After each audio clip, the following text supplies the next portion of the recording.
après le sauvetage in extremis, il y a maintenant un peu plus d'une semaine du Crédit Suisse, c'est donc la Deutsche Bank qui est dans le collimateur des investisseurs, même si ce lundi, c'est un peu l'apaisement qui domine sur le secteur bancaire en Europe. Bonjour Ronan. Bonjour David. Ronan Lemoyle, président PDG d'Épopée Gestion. Je voulais vous avoir parce que vous êtes l'ancien directeur général du Crédit Mutuel Arkea, 7e plus grosse banque française. Donc les arcanes, on va dire, du secteur bancaire, vous connaissez. On a Olaf Scholz, on s'intéresse à la Deutsche Bank, parce que pour le coup, c'est quand même sorti du chapeau pour certains. Pourquoi on parle de la Deutsche Bank? On a un chancelier allemand, évidemment, Olaf Scholz, qui a raison de rassurer. Il dit qu'il n'y a pas lieu de s'inquiéter, que la première banque allemande est saine. Les investisseurs sont inquiets. Le titre Deutsche Bank repart aujourd'hui, remonte de 3% après une chute de 9 vendredi. Est-ce que, oui ou non, c'est un maillon faible du secteur bancaire en Europe, la Deutsche Bank? Non, je pense que non. On pourra revenir dans le détail sur ce que ça peut aspirer sur le secteur bancaire à l'avenir, mais je pense que non, factuellement, pour deux points. Il y a un premier point de contexte qui est que Deutsche Bank a pu, par le passé, pour des raisons de contrôle interne parfois mal maîtrisées, l'affaire de Libor ou des sujets liés à sa banque de marché, a pu faire parler d'elle et a pu défrayer un peu la chronique. Et donc les gens ont à l'esprit, pour sans doute des mauvaises raisons, une espèce d'image sulfureuse qui n'est objectivement plus le cas aujourd'hui. Et factuellement, quand on regarde ce qui s'est passé, parce que faut regarder un peu les faits, de quoi parle-t-on? On parle du remboursement par Deutsche Bank d'1,5 milliard de dollars, je crois, de ce qu'on appelle du tier 2, donc de la dette subordonnée qui vient renforcer ses fonds propres, par rapport à un total de ses fonds propres qui est de 66 milliards. Ça, je coupe, Donc en fait, c'était vendredi. Vendredi, tout a commencé parce que Deutsche Bank a dit, voilà, on rachète de manière anticipée une obligation subordonnée, et tout ça a provoqué une peur panique. et toutes les banques font ça. Toutes les banques font ça, je ne vais pas dire tous les jours, mais c'est très régulier qu'une banque qui émet de la dette subordonnée. En fait, pour bien comprendre, les fonds propres d'une banque, c'est ce qu'on appelle du core equity tier 1, c'est les fonds propres durs. Donc, c'est ses actions, ses résultats mis en réserve.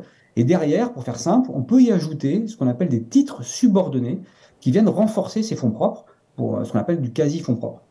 Et donc, la réalité, c'est que les banques, tous les jours, quand elles émettent des titres subordonnés, au bout de 4, 5 ans, quand ces titres sont rappelables, qu'on appelle ça, il y a ce qu'on appelle un call sur ces titres, ben, si leur situation financière le permet, si leurs fonds propres sont solides, leurs fonds propres CET1, comme on les appelle, elles décident bien souvent de les rembourser. C'est ce qu'a fait Deutsche Bank avec l'autorisation de la BCE, puisque pour rembourser des titres subordonnés, une banque doit avoir l'autorisation de sa tutelle. Donc, Deutsche Bank a remboursé 1,5 milliard d'euros de titres subordonnés sur 66 milliards d'euros de fonds propres, dont 48 milliards de fonds propres durs, et deux, l'a fait avec l'autorisation de la tutelle. J'ai envie de dire, tout va bien. Quand on peut faire ça, c'est que tout va bien. Alors pourquoi est-ce que les investisseurs ont eu peur, sachant que ces emprunts subordonnés sont importants pour les banques? Ça permet de satisfaire ces exigences de capital, le régulateur demande qu'il y ait du capital au niveau des banques, et ça permet justement d'arriver à ce résultat-là. D'abord, il y a deux choses. Et David, il faut rappeler d'abord que ce que regarde le régulateur quand il regarde les fonds propres d'une banque, c'est ce qu'on appelle le CET1. Le CET1, c'est les fonds propres durs, donc vraiment pas du subordonné. Ce qui sont votre capital initial, les réserves, les résultats mis en réserve. C'est ça que le régulateur regarde. Et on parle souvent, quand on parle de ratio bancaire, de ratio CET1. Donc le ratio CET1, par exemple, de Deutsche Bank, qui est donc son ratio de fonds propres durs, en dehors de ces titres subordonnés, hein, en dehors des fameux titres dont on parle, c'est un ratio qui était à plus de 13% à fin septembre dernier. Là, le régulateur impose une contrainte, je crois, pour Deutsche Bank autour de 10-11%. Et là où les stress tests, donc quand la BCE finalement demande à Deutsche Bank d'aller secouer son bilan, pour parler un peu crûment, amène à 8%. Donc c'est-à-dire le minimum. Donc ça veut dire que factuellement, la dimension, le volume de fonds propres durs de Deutsche Bank est d'une part suffisant par rapport à l'exigence que lui fixe la BCE, d'autre part suffisant en scénario de stress test. Donc ça veut dire qu'il n'y a pas de sujet sur ces fonds propres durs. Pourquoi est-ce qu'ensuite les marchés réagissent? Voilà, c'est ça. Les Pourquoi? marchés réagissent parce qu'en fait, ils ont entendu cette fameuse histoire des cocos, vous savez, les titres subordonnés, comme on les Crédit appelle, Suisse. ce titre un peu bizarroïde. Ils pouvaient valoir zéro quand il y avait un problème sur les fonds propres d'une banque. Ils ont découvert. Le marché a donné le sentiment de découvrir qu'un titre subordonné, qui finalement se trouve en termes de seniorité entre les fonds propres et de la dette classique est plus senior, si on veut s'exprimer ainsi, que les fonds propres subordonnés, que eux le sont plus que les fonds propres durs. Simplement, comme leur nom l'indique, les fonds propres subordonnés sont des fonds propres. Donc si d'aventure les fonds propres durs d'une banque sont attaqués, les fameux 48 milliards dont je parlais concernant Deutsche Bank, il faut bien aller chercher les fonds propres qui viennent juste après. Donc c'est les fameux titres subordonnés. Dans le cas de SVB, Dans le cas de Crédit Suisse, pardon, on s'est aperçu que les fameux cocos, qui étaient de l'ordre de 16 milliards, je crois, sur Crédit Ouais. Suisse, ne valaient plus rien dans le cadre de la faillite. Je veux dire, ceux qui ont fait mine de découvrir ça, finalement, sont ou à la fois des financiers qui ne connaissent pas grand-chose de la finance, ou des gens qui avaient mal lu les contrats qu'ils avaient signés. Mais c'est une chose assez logique de dire qu'après que les fonds propres durs d'une banque soient attaqués, bah, c'est les fonds propres subordonnés qui sont attaqués. Donc c'est ça, finalement, Oui, mais qui les a actionnaires, pardon, je vous coupe. équilibré un peu le flot. Ronan, je vous coupe sur Crédit Suisse, les actionnaires ont moins perdu que les porteurs de dettes subordonnées, ce qui est bizarre, ce qui n'est pas dans la grammaire de la finance. Après, il y avait bon, si on rentre en détail, certains contrats à titre subordonné étaient rédigés de telle sorte, de ce que j'ai compris en tout cas, je n'ai pas été les lire, qu'en cas d'injustice majeure sur la banque, ils pouvaient être totalement write-offés, donc valeur zéro. Donc ça, c'est le diable est dans les détails. Quand on ne va pas ici abreuver les auditeurs par ce qui se touche, on touche quand on touche à la documentation d'un titre subordonné, mais c'est 400, 500 pages avec des clauses dans tous les sens. Donc c'est ça qui a été touché. Mais revenons à La Deutsche Deutsche Bank. Bank, juste Ronan, donc la Deutsche Bank, à vous écouter, quand ceux qui disent Deutsche Bank c'est le prochain Crédit Suisse, pour vous c'est pas du tout la même histoire. Deutsche Bank d'ailleurs qui a gagné 5,6 milliards d'euros en 2022, meilleur résultat depuis 15 ans, c'est pas le Crédit Suisse qui en a perdu 7 l'an dernier. C'est pas le Crédit Suisse d'une part par rapport à ce que vous venez d'évoquer sur sa rentabilité, c'est pas le Crédit Suisse sur ses fonds propres durs, je viens d'évoquer, même si on va sur sa liquidité. La liquidité d'une banque, c'est quoi? C'est sa capacité à faire face à une sortie rapide de dépôt. La liquidité est mesurée, la liquidité court terme d'une banque, il est mesuré par ce qu'on appelle le LCR, Liquidity Coverage Ratio, qui mesure grosso modo votre capacité à couvrir votre fuite de capitaux, voire de dépôts, par vos fonds propres et tout actif qui viendrait être mis en face de ces dépôts qui fuient. Il faut que ce ratio soit de 100%. Vu la Deutsche Bank, il est à 135%. 135%. Moi, je pense simplement que le vrai risque, parce que c'est ça qu'il faut regarder aujourd'hui, c'est quoi? C'est que finalement, tous les modèles de stress des banques visent bien sûr à stresser des scénarios centraux, mais ne stressent pas quelque chose qui est une espèce de panique dans laquelle on pourrait se trouver.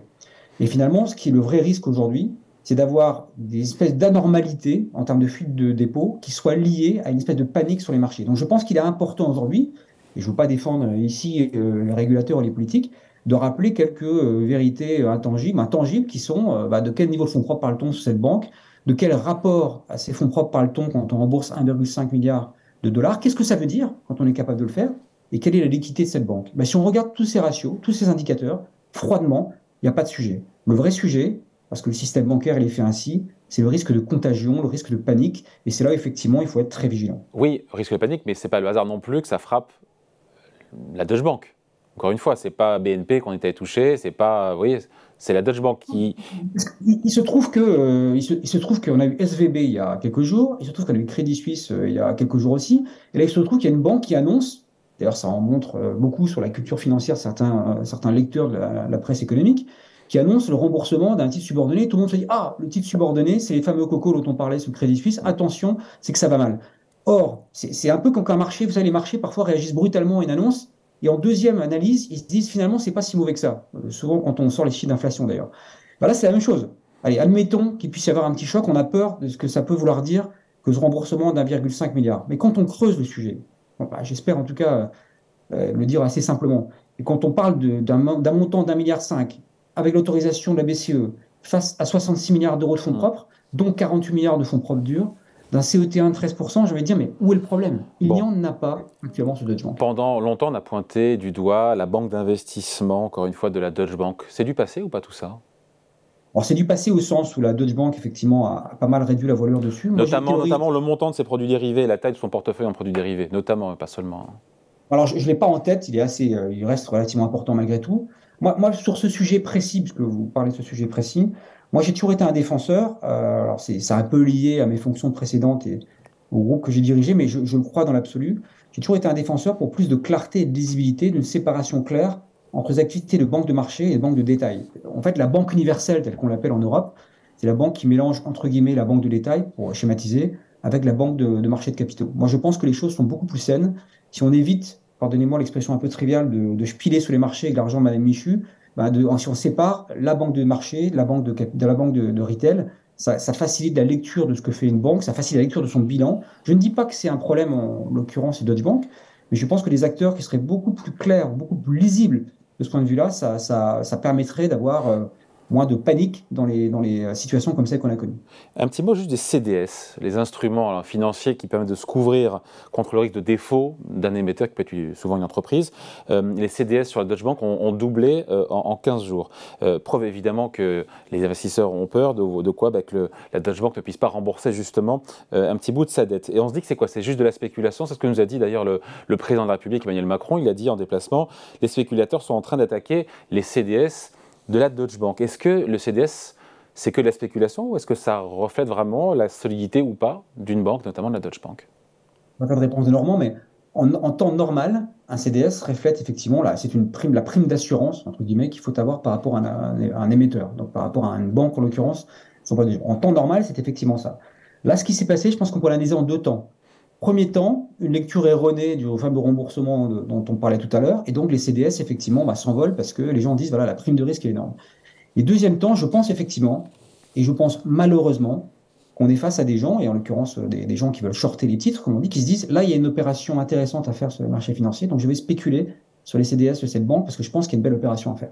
Et là, on rentre dans la finance que je n'aime pas, entre guillemets, c'est la finance qui s'éloigne de ce pourquoi elle est faite, à savoir financer l'économie réelle, et on rentre dans la finance qui, effectivement, a pu montrer, il y a quelques temps, je pense, 2008, à une certaine époque, et puis par petites touches ces dernières années, qui montre un visage qui n'est pas très joli, à savoir celui de la spéculation pour, je ne vais pas dire détruire un acteur bancaire, c'est pas le cas, mais pour mettre à mal en tout cas le système financier. Donc ça, effectivement, je pense que c'est en deux temps que ça s'est passé. Il y a d'abord une envolée du CDS parce qu'effectivement, il y avait une crainte infondée, puis ensuite des gens se disent, je m'engouffre dans la brèche et je vais essayer de shorter le titre. Donc on assiste pour vous à des attaques de spéculateurs essentiellement, sans fondement derrière. Après, il y a ce risque, on finit là-dessus, Ronan, le risque pour la Deutsche Bank, et vous avez mis le doigt dessus, c'est que cette crise de confiance s'amplifie et provoque pour le coup une fuite des clients qui, elle, mettra évidemment en difficulté la première banque allemande. Oui, alors ça c'est vrai, et je pense que ce qui va se passer dans les mois qui viennent, dans les mois, les années qui viennent, on a entendu le régulateur ces derniers jours se féliciter de voir les banquiers dire du bien de la régulation. Parce que c'est vrai que souvent les banquiers, je peux le faire d'ailleurs moi aussi à une époque, se plaignaient du côté trop contraignant de la régulation. Mais je pense que ce qui vient de se passer va avoir un impact moyen, court terme important. C'est-à-dire que je pense que les exigences de liquidité qui vont être demandées aux banques vont encore grandir. Pourquoi? Parce qu'aujourd'hui, les scénarios de stress qui sont mis en œuvre par la Banque Centrale Européenne, par exemple, quand elle regarde un objet comme Deutsche Bank, sont des scénarios de stress qui intègrent très partiellement ce qu'on est en train de vivre aujourd'hui. C'est-à-dire des espèces de chocs très anormaux sur les marchés pour des raisons de spéculation. Je ne dis pas que ça ne les intègre pas, mais de manière très modérée. Je pense qu'à l'avenir, sans doute, là où déjà on demandait beaucoup plus de liquidité aux banques qu'avant 2008, parce que je rappelle qu'en 2008, les banques ont découvert que le premier risque pour elles, c'était le défaut de paiement, qui était celui qu'elles analysaient pour leurs propres clients et celui qui était le moins pricé pour elles. Donc c'est ça qui s'est passé en 2008. Et je pense que post-2023, ce qu'on vit en ce moment, on va voir augmenter encore et encore les exigences de liquidité des banques pour justement faire en sorte que ces fuites de dépôts, si elles devaient arriver, ne génèrent pas des problèmes sur la partie passive. Donc je pense que c'est une nouvelle phase de régulation dans laquelle on va rentrer. Je ne sais pas s'il faut parler de BAL 4 renforcé après BAL 3, mais quelque chose de ce goût-là. On finit là-dessus juste, l'arme ultime des gouvernements, des pouvoirs publics, Ronan, pour endiguer une panique bancaire, c'est ce que fait le Trésor américain avec un pas en avant, un pas en arrière. Janet Yellen s'est pris un peu les pieds dans le tapis en disant on garantit les dépôts bancaires au-delà du plafond de 150 000 $ pour les banques régionales et puis pourquoi pas pour toutes les banques et puis non. Voilà, mais est-ce que c'est pas l'arme ultime encore une fois? Est-ce qu'on ne devra pas y venir finalement à ce que pour éviter toute panique bancaire, avoir des garanties des dépôts illimitées ou pas de la part des pouvoirs publics en Europe et aux États-Unis? Je pense qu'on ne peut pas annoncer politiquement une garantie limitée, parce qu'on voit bien tout ce que ça peut emporter comme conséquence, y compris dans la manière de gérer. Je pense qu'effectivement, les 100 000 euros, si on se ramène à l'Europe, c'est sans doute un montant qui, dans une scénario de crise, est insuffisant pour rassurer. Ça, c'est évident. On l'a vu dans les crises de 2008, on le voit encore aujourd'hui côté US, et c'est vrai en Europe. Les gouvernements et la Banque centrale viennent au secours des établissements si jamais il y a un problème, c'est réel. Je pense surtout que ça va amener aussi à réfléchir à la manière dont la Banque centrale européenne exerce son mandat de gestion de l'inflation. Moi, ce que j'ai coutume de dire, c'est quand on n'a qu'un seul levier pour agir, en l'occurrence la hausse des taux ou la baisse des taux pour réguler l'inflation, on oublie parfois que la hausse des taux a un impact collatéral, direct ou indirect, sur d'autres mécanismes. Alors, loin de moi l'idée de dire que tout ce qui se passe là, à côté de Deutsche Bank notamment, est lié à la hausse des taux, mais je pense qu'on a changé rapidement de paradigme entre il y a 6 mois et aujourd'hui. Je pense à des effets qu'on ne voit pas bien arriver, et je pense que ça pose des questions sur la manière dont on gère la politique monétaire pour tenir compte à la fois de son impact pour juguler l'inflation, mais les impacts indirects, voire même cachés que ça peut avoir Mm. sur des sujets comme la solvabilité des banques ou la Oui, mais liquidité vous ne des banques. répondez pas à ma question. Est-ce qu'il ne faudra pas un jour y venir à cette histoire de dépôt garanti par les États sur des montants beaucoup plus importants, même si au final, très peu de gens ont plus de 100 000 euros sur leur compte, mais au moins ça rassure. Je pense, vraiment, j'aurais dit, je pense qu'on ne peut pas l'annoncer pour les raisons que j'évoquais, je pense que ce sera toujours le cas. Parce que si c'était pas le cas, si ça n'était pas le cas, la faillite de Deutsche Bank, si on devait aller dans un scénario extrême, enchaînerait un effet de domino ultime qui ferait que de toute façon les États seraient obligés de venir au secours de tous les autres secteurs. Donc de toute façon, que ce soit marqué dans le marbre ou pas, c'est une réalité face à l'obstacle qu'on est amené à rencontrer éventuellement. Et qu'on ne souhaite pas, évidemment, ça serait le worst case scénario. Merci beaucoup. Point de vue, explication signée Ronan Lemoyle, PDG d'Épopée Gestion. Merci Ronan.